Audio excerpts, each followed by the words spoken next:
You're listening to an Airwave Media Podcast. This is Michael Medved. Otto von Bismarck, the Chancellor of Germany, once said that God offers special protection to drunkards, lost dogs, children, and the United States of America. We'll explore that special protection and what it means in The American Miracle. Subscribe to The American Miracle on Apple, Spotify, Amazon, or wherever you get your podcasts. My name is Greg Jackson. I'm a PhD-holding historian, a professor, and the creator of History That Doesn't Suck, a podcast that makes legit, seriously researched American history come to life through entertaining stories. Join me for a chronological telling of the United States story, from the Revolution to fractious Civil War, tenacious inventors, brave reformers, and more. With more than 100 episodes, you can already binge listen your way from 1776 to the early 20th century. Listen to History That Doesn't Suck on Spotify.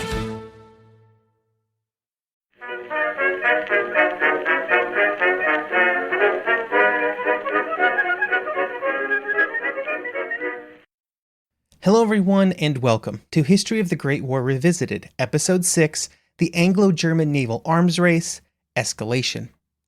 On a bit of a programming note, last week was the 10th anniversary of the start of History of the Great War. Over the last 10 years, I've released over 500 episodes, and I just wanted to thank everybody who is listening or has listened to one of those episodes. I would also like to send a special thank you to everyone who has been a member or left a review of the podcast online, or told anybody in their life about the podcast. You are the reason that so many new people are listening all the time. So thank you. Of course, 10 years is just a number, and there's still many more years ahead on my podcasts. You can head over to the link in the show notes to find out more about the podcasts in the next year and the triumphant, I guess, return of member-only episodes over on the Patreon page for the podcast. These will be monthly episodes covering a wide range of topics outside of the narrative of my podcast. They will be on both the First World War and the Second World War, and currently there are 2 new member episodes ready on the feed immediately, a deep dive into the development of the Panzer III tank, and an entire episode where I reconsider some of my views on the French and German war plans of 1914, a decade after I first discussed them back when History of the Great War started. Again, that link is in the show notes, or you can find it over at patreon.com/History of the Great War. Last episode discussed the design and creation of a new generation of naval capital ships. This new generation was headlined by the Dreadnought, a new British design that combined an all-big gun armament with other technical innovations to create the most powerful warship afloat. Today, we are going to look at the effects that ship had on the construction programs of Germany and Britain. Such a change in naval technology would force a German response, and when combined with other German goals, would result in an increased building tempo. Then the British government felt forced to match this increase with an even larger increase. A naval arms race was born.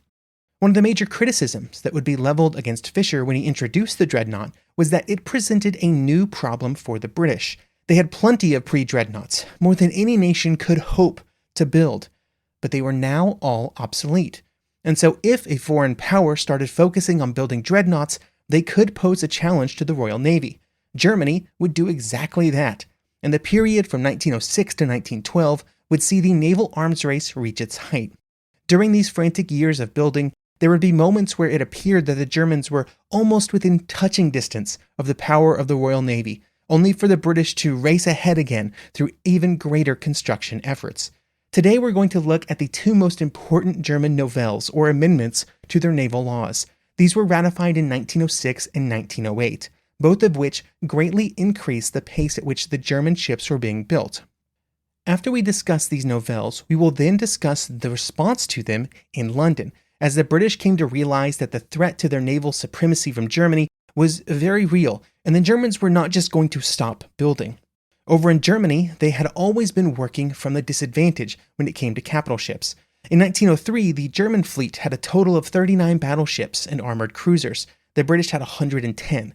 That was a daunting number to attempt to assail, but German naval leaders firmly believed that the British would be unable to continue that level of advantage due to manpower problems. Britain did not have conscription, and so manpower for the armed services was more limited than it was in Germany, and the belief was that they would at some point simply run out of men. This would not happen, but it is a great example of what would drive both British and German decision-making in the years after 1906. To put it simply, both sides believed that the other was reaching the end of its economic and industrial capabilities, and so if they themselves could just afford one more expansion plan, it would be something that the other nation could not match. This actually would eventually happen, but only when the naval construction in both nations had ballooned to far in excess of what either could have possibly imagined in 1906. Before 1906, even before the precise specifications of the Dreadnought reached Berlin, there were already problems with the existing German building program. To put it simply, the ships were costing much more than what had been anticipated during the previous estimates in 1904. These cost overruns were occurring even though there was a serious effort by Tirpitz to keep costs under control. These efforts were often at odds with pressure from the Kaiser and from naval designers to create bigger, faster, and more heavily armed ships. This pressure built up every year due to the continued growth in size and capabilities of the British capital ships along with other foreign designs. These larger designs seemed to point to a future where those within the German Navy and politics feared that German shipbuilding might fall behind after so much work had already been done over the previous decade to build up German capabilities to be a truly world-class navy. In these arguments against the sort of ever-growing size of naval ships, Tirpitz would always justify his smaller and cheaper designs under the theory that the number of ships was more important than the strength of each individual ship. I don't know if he ever used this term, but he was basing his theory on the theory that smaller guns, if there were more of them, could fire enough shells to make up for their smaller size, and would be more disruptive to an enemy's attempts to answer. This debate about gun caliber and ship size versus other considerations like fire rate would continue throughout the decades. Larger guns would become the priority in capital ship construction, but in other ship classes the debate would continue until large guns kind of stopped appearing on warships during the Second World War. For example, it would be a key feature of the arguments around interwar cruiser design, this discussion about how big guns should be. Tirpitz's entire building program was based on raw numbers, and so smaller ships and smaller guns were okay with him. And so he often focused on the number of battleships, even if each individual ship were forced to sacrifice size and armor and speed and caliber of guns. These decisions were made in a pre-Dreadnought world, though, and so this type of thinking was not totally unorthodox. At that point, the battleships of all navies had fewer big guns and a larger number of secondary and tertiary guns, which were designed under the theory that a bunch of smaller guns were just as powerful as a smaller number of larger guns. It also made the exact math on size versus number versus rate of fire very, very tricky. For example, if another nation was building pre-dreadnoughts with 12, 6, and 4-inch guns, how did that balance out against a design that had, say, 10, 8, and 4-inch guns? There's some mismatches there. The largest guns were smaller, but the second largest guns were bigger. These were all the problems that in some way the Dreadnought solved by just having all big guns. The continued resistance from Tirpitz around capital ship design, size, and cost meant that the 1906 novelle, relative to the one that came before and the one that would follow, was quite small. The only new ships that would be added to the construction list were 6 additional cruisers, which were justified by the increased need for Germany to be able to reach and defend her colonies. These were large armored cruisers, and they would be the last of the pre-battle cruisers built by Germany. There would also be an adjustment to the cost of capital ships, because even if Tirpitz would not allow the Navy to chase the largest, strongest designs, even the designs that they were building were getting more expensive as they were enhanced and improved. The 1906 novelle increased the estimated cost of all ships to try and keep up with new designs. This would add another 900 million marks to the total estimate of the building program that had been initially created in 1900. There were always concerns among Tirpitz and other naval leaders that when they asked for more money, and 900 million marks was a lot of money, that the Reichstag would reject them. But in the case of the 1906 novelle, the German Navy would be greatly assisted by a string of world events. The Moroccan crisis in 1906 gave additional impetus for the German Navy to expand, and when the Novelle came up for a vote in May, it would pass with a large majority and very little debate. However, even before the vote occurred in the Reichstag, Tirpitz was already looking forward to the next Novelle. The driving force behind the initial planning for the next Novelle, which did not have a specific time frame in mind, was the desire to shorten the lifespan of the previously built capital ships. This would change the expected lifespan from 25 years to 20 years, which was seen as an important step due to the speed at which naval technology was advancing. However, a shorter lifespan did not change the desired size of the fleet, and so if ships were going to age out faster, construction plans would have to change immediately. In the original naval law of 1900, the plan was to change from a 3-tempo, that's 3 ships or capital ships laid down every year, to a 2-tempo starting in 1906. In the original plan, this would have allowed the German Navy to reach its maximum size before ships started aging out and needed to be replaced. However, the 3-tempo that was in place in 1906 would have to be extended if the Navy wanted to reach that number of ships before it had to start replacing them after 20 years instead of 25 years. There were also discussions of increasing to a 4-tempo, at least for a few years.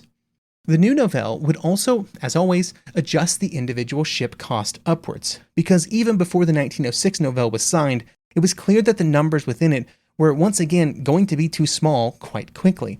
With planning for the new Novelle underway, the question became when to introduce it into the Reichstag. Tirpitz felt that 1907 was probably too early, but in early 1908 there was probably going to be an end to the current Reichstag's term and a new election, which made for some political volatility. This meant that Tirpitz was targeting either 1909 or 1910 for the next set of changes. This plan would change after news of the Dreadnought and the exact specifications of the Dreadnought and the first battlecruiser, the Invincible, reached Germany. Information about the new class of British ships forced a slight redesign of the next set of German capital ships, but there were still some constraints placed on German ship design that were largely outside of Tirpitz's immediate control. The most important of these was the size of the Kiel Canal and the locks at Wilhelmshaven for that canal. This restricted the maximum size of German ships to around 16,000 tons and a beam or width of no more than 23.2 meters. These numbers could be increased, but only by making large investments into widening the canal and associated facilities.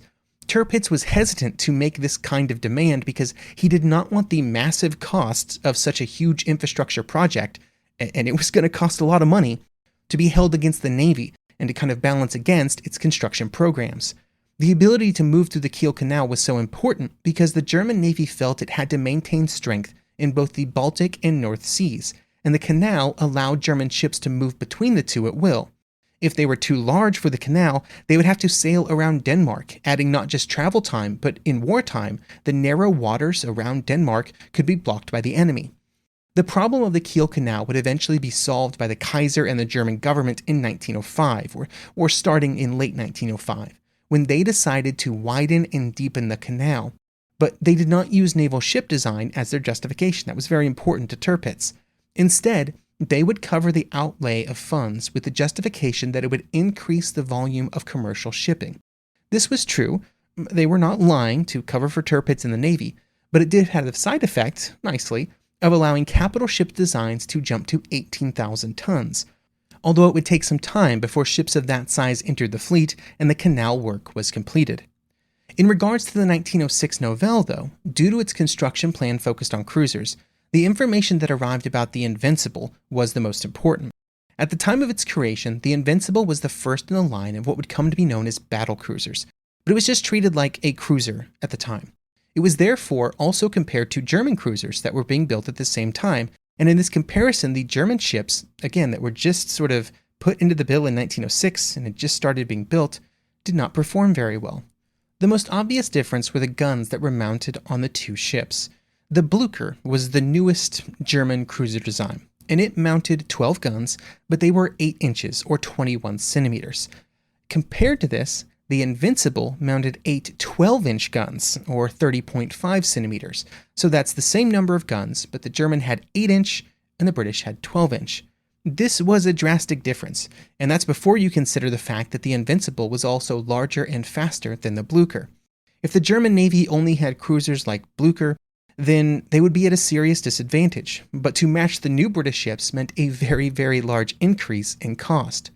Tirpitz had already accepted plans for a German Dreadnought with 10-inch or 28-centimeter guns, and the plan was to up this to 30.5 centimeters or 12-inch guns in the 1908 designs. But to do so, the cost would have to drastically increase. Increasing the size of guns meant increasing other dimensions as well, with the total result being a ship that would have a displacement of 20% larger than the previous generations. It would also cost 25% more, going from 33 million to 44 million marks. To mount similar guns on a cruiser, even allowing for less armor, would cost a similar increase. This was a difficult pill to swallow for the German Navy that was already constantly running up against cost overruns, and with a budget that had just months before passed through the Reichstag. A similar problem, to be fair, was also happening for the Royal Navy. Battlecruisers were not proving to be any cheaper than the dreadnoughts that they would work alongside, and that would cause problems that we will discuss here in a little bit. Even though some of the changes made in reaction to the Dreadnought had made it into ships before 1908, it would only be in that year that the real alterations to the German naval strategy would be made in reaction to the Dreadnought. Some of the changes in response to the Dreadnought and the Invincible would make it into German ship designs before 1908, but it would be in that year that real alterations to German naval strategy and German naval designs would be made. It was also in 1908 that you can kind of consider that the true naval arms race, and not just Germany trying to catch up, began. It would start with the new designs for ships. For the purpose of this podcast, these ships are important because it would be the ships that came out in 1908 and then forward that would form the core of the German fleet during the First World War. And many of the ships built during this time would be familiar to anyone who listened to the Jutland episodes of History of the Great War, or who has familiarity with the Battle of Jutland. This was because if Tirpitz, Capelle, and the Kaiser wanted to match the British in terms of ship design, they were going to have to find a lot more money to then fund those designs, and they were going to have to drastically increase the size of German ships. The British were already beginning to transition to a 13.5-inch gun, 34.3 centimeters, while the Germans were still using a 28-centimeter gun. The designs submitted by the Navy's designers contained much larger guns, but that meant much larger costs. There were some concessions that would be made in 1908 so that the ships could cost a little bit less, specifically like leaving out turbine engines from the 1908 battleships, which helped a little in terms of costs, but not too much, and also had the problem of not being turbines. Each battleship would still cost about 11.5 million more than its predecessor, up to that 44 million mark number that I talked about just a minute ago. Cruiser costs increased by 16.5 million per ship. These cost increases were simply unavoidable if the German Navy wanted to try and match the Royal Navy designed for design. Tirpitz accepted this and had new designs and detailed costs prepared for the Reichstag for another increase in the naval budget. The key to the whole plan, at least from the beginning of the planning for the 1908 novelle, was that the next set of changes would not contain any changes to the tempo or total number of ships being built. This was them kind of going back on that conversation of 25 versus 20 year because ships were going to cost so much more. It was considered very important that they not increase the number of ships due to concerns about both international and internal outcry if it was seen that the Germans were being even more aggressive with their building programs. It was a bit easier to explain away just increasing the costs of ships. That was obvious. It was logical. However, during the planning stages for the 1908 novelle, the discussions about increasing to a 4 tempo, both in the Navy and in the government, began to increase. In between 1906 and 1908, there had been some important changes in German national politics to the huge benefit of the German Navy, with the Social Democrats losing a large number of seats in the Reichstag elections. This then impacted the Catholic Center Party, which had been working with the Social Democrats. In a bid to build up more support, the Catholic Center Party then doubled down on the fact that they were already known for their support of the Navy. They basically became the Naval Party and proposed an even larger budget and even larger ships for 1908, raising the displacement to 20,000 tons and an additional 40 million Reichsmarks for construction of 3 ships.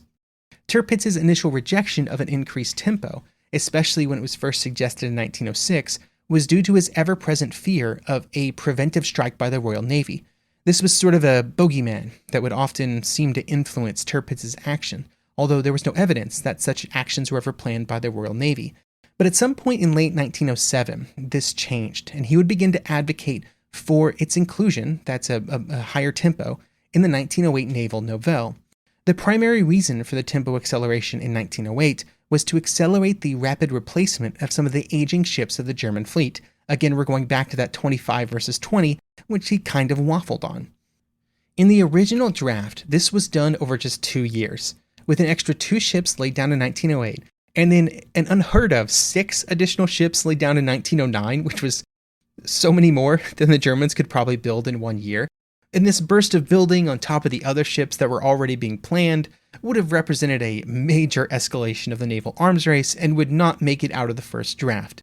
Instead, there would be a change so that the building of additional ships was spread out over multiple years, with a 4 tempo for 4 years, which still resulted in 8 additional ships being built, just kind of spreading them out a little bit more.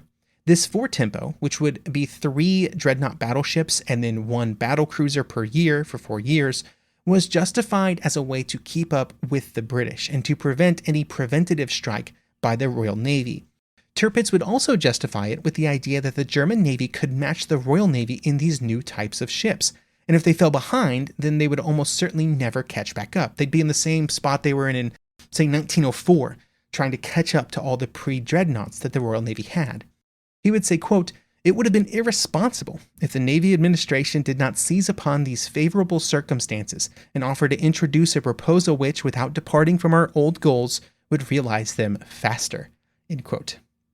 The one thing that Tirpitz did not properly predict was the British response. Intrinsic to the idea that increasing to a 4 tempo would allow the Germans to catch up and then keep up with the Royal Navy was the accompanying idea that the British could not match or exceed that tempo.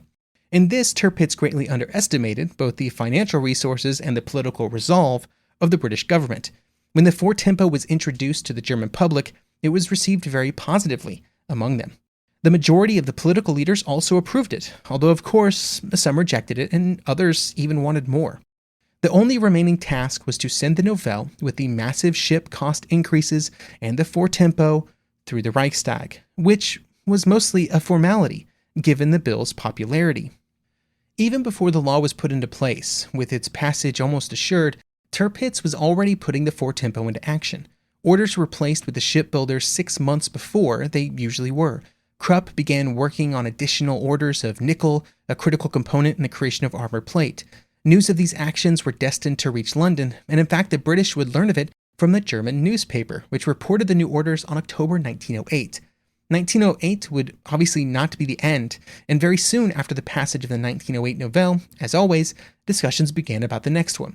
This one would target the drop in tempo from 4 ships to 2 ships that was planned for 1911. During all of this time, it's important to note that there were very few questions placed upon Tirpitz by the political leaders of Germany. There was kind of this general belief that he was the naval expert and he knew what he was doing. The fact that he was continuing to ask for more and more money and larger fleets without the previous ships solving any of the problems that he was claiming that they solved did not really come up. It would only be later that politics and economics would begin to really push back against Tirpitz's building plans. But that would only be after several more years of frantic building while trying to keep up with the pace set by the British. In London, the concerns about the growing German fleet were growing, I guess. As soon as they learned about the increased tempo of the German building programs, discussions began in London about what to do. For the first time in several generations, there was a serious threat to the Royal Navy's supremacy of the seas. And when it was clear that the Germans were not just going to stop their construction, the question became, what should be the response?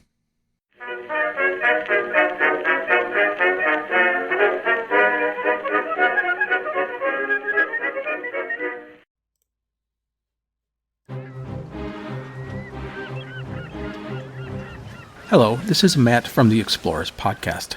I want to invite you to join me on the voyages and journeys of the most famous explorers in the history of the world. At the Explorers Podcast, we plunge into jungles and deserts, across mighty oceans and frigid ice caps, over and to the top of great mountains, and even into outer space.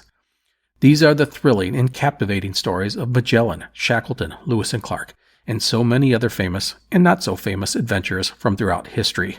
So come give us a listen. We'd love to have you. Go to explorerspodcast.com or just look us up on your podcast app. That's the Explorers Podcast. Napoleon Bonaparte rose from obscurity to become the most powerful and significant figure in modern history. Over 200 years after his death, people are still debating his legacy. He was a man of contradictions, a tyrant and a reformer, a liberator and an oppressor, a revolutionary and a reactionary. His biography reads like a novel, and his influence is almost beyond measure.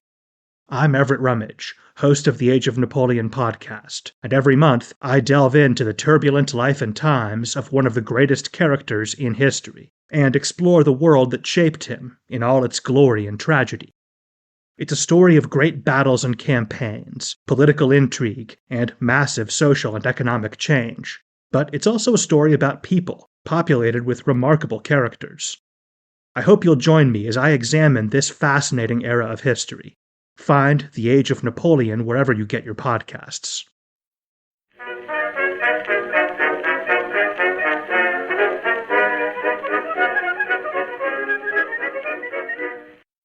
In 1905, the Royal Navy was operating on a two-power standard. That meant that they maintained more ships than the next two most powerful navies in the world combined. During the previous decades, this had usually been the Russian and French fleets, and there was also some margin, about 10%, built in above these two, due to concerns that a war with both of the navies might leave the Royal Navy too weakened to defend the Empire. During the pre-Dreadnought period, this policy was expensive, but for the most part manageable due to the long service life of the ships and the large numerical advantage that the British had built up during the Victorian period. However, even before the introduction of the Dreadnought, there were concerns about the amount of money being spent on the Navy, and those concerns were being voiced more publicly every year. To combat these concerns, beyond just the simple argument that the Empire needed a large navy to ensure its military survival, advocates for a large navy pointed to other benefits. For example, the shipbuilders who actually built the ships and the entire supply chain system for those shipbuilders created a lot of jobs. Thousands of workers were employed in the industry. The shipbuilding companies were also not really seen as ripping off the government, as there was already a tremendous amount of pressure to cut construction costs, especially as the overall cost of ships increased. There were also efforts to find additional sources of revenue for the Royal Navy, one of these being from the Dominions. The idea was that since the Royal Navy was built in part to protect the Empire and the Dominions, it seemed only reasonable to have the Dominions foot some of the bill. There would be an increase in 1902 in terms of the money sent from these areas to help the Royal Navy, and they would more than double their contributions to £328,000 per year. However, after this date, the desire to get financial help from overseas clashed with the plans for the Royal Navy to move more of its ships, more of its power, into home waters. All of these conversations and concerns were occurring in the pre-Dreadnought period. After the Dreadnought's introduction, the budget of the Royal Navy would explode. And between 1907 and 1914, it would increase by 70%. This was even with efforts by some political leaders to keep costs under control, and then all the efforts of Fisher and other First Sea Lords, as mentioned a few episodes ago, to keep costs down. The Dreadnought made the entire situation a bit more confusing for the British planners. To understand why, it is important to remember that while ships were being started at a certain rate each year, 3 and 4 tempos I keep talking about, each ship took several years to complete. This meant that a ship that began construction in 1905 may not have been completed until 1907 or 1908. During the first 2 years after the Dreadnought, that's after it was finished but before the German 1908 Novelle, the Royal Navy was in a strong position, but due to construction times, it was also a time that was politically delicate. The Navy and some political leaders wanted to keep a 4 tempo of construction going for several more years, but it was slightly difficult to justify this pace due to the lack of competition. There was a general recognition that the Dreadnought was superior to anything else afloat, but the Royal Navy was the only navy in the world building them. In 1906, there was 1 Dreadnought completed, 3 more started construction, and 3 battle cruisers were also approaching about halfway done a year later. During 1906, no other navy had even started the construction of a similar Dreadnought. This lack of competition meant that the Royal Navy would only be politically allowed to lay down 2 ships in the 1907 construction period. There were many people in Britain who saw this reduction in capacity as a dangerous precedent, and they were concerned that if the pace of construction slowed, it would not be then increased in the future to meet demand. This hesitancy to build more ships would have to be reconsidered when the news of the German building program specified under the 1908 Novelle and the four-tempo plan for 1908 to 1911 became known in London. This just confirmed information that had already been present in London about the expansion of German naval construction capacity. This came from those reports that Krupp had expanded its capacity to build, armor, as well as plans to increase its ability to build heavy gun mountings, with 6 very large circular planes under construction. Now, I'm calling out this ability to build heavy gun mountings specifically because it's really important. Because the mountings for the guns and the related equipment to build them was the most difficult part of the entire Dreadnought to manufacture, and in many cases, the rate of capital ship construction was limited by the ability of a nation to construct the gun mountings required. Krupp would now have the capacity, when combined with the pre-existing infrastructure in Germany, to arm up to 6 dreadnoughts every year. There was also some information, which was reported to the British armament firm Vickers, that Krupp was starting to increase its nickel supply so much, a critical piece of manufacturing armor plate, that they could even further increase their construction capacity in the future. They were buying up so much more.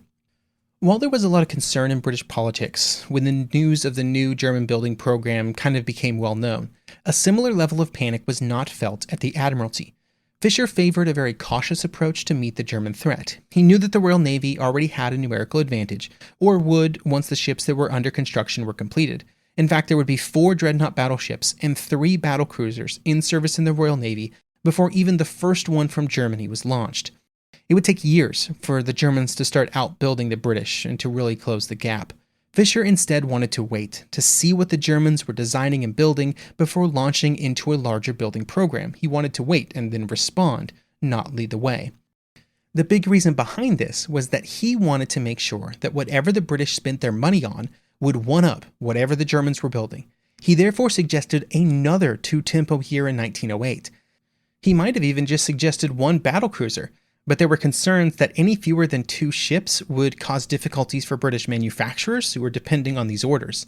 This suggestion from Fisher, with the implication that in 1910 the British would have 7 dreadnoughts and 4 battlecruisers, and the Germans 3 and 1 respectively, was accepted by the Sea Lords. The construction program would also have 6 armored cruisers, 16 destroyers, and money for submarines, and all told it would only increase the naval budget by about £1 million, which they felt was quite reasonable.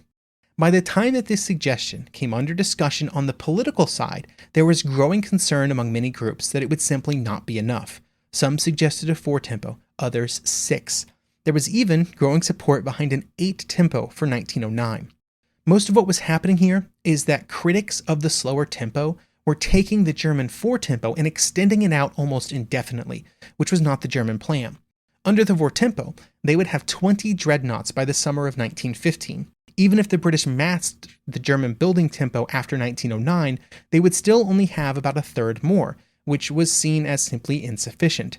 This is how the number for discussion became 8, a straight 2 keels to 1 ratio for dreadnoughts. This suggestion and the mathematical simplicity of it gained a lot of support among groups around the country. They even used the idea that if this was publicly announced as anything you can do, we will do twice, a sort of British policy, it would actually cause the Germans to back down and slow their tempo. They wanted to invest now in a statement that made it seem hopeless for the Germans to even continue to try. This debate about what to do for naval construction in 1909 caused a political crisis in London. Asquith and the Liberal Party refused to allow for the outright construction of 8 ships in a single year. It went against all of their policies of trying to spend less on armaments and more on problems at home. However, the Conservatives in Parliament were adamant that anything less than an 8-tempo left the Royal Navy at risk. Asquith attempted to compromise 4 ships in 1909, and then if necessary 4 more could be started on April 1st, 1910.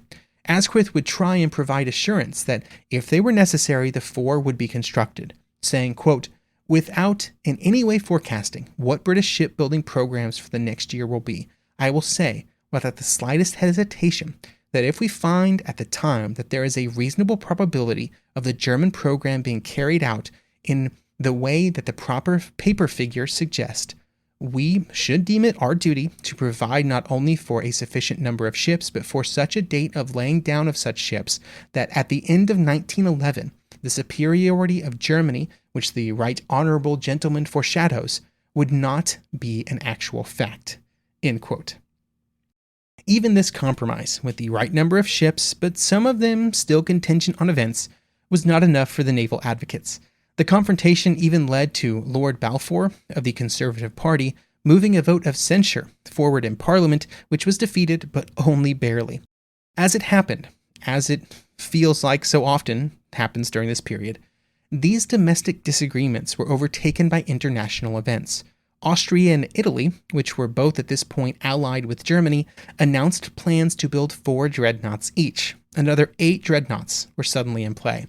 And in the Mediterranean, an area so important to the British Empire, these 4 dreadnoughts would be present. This news caused Asquith to guarantee that the new ships would be built starting on April 1st, 1910.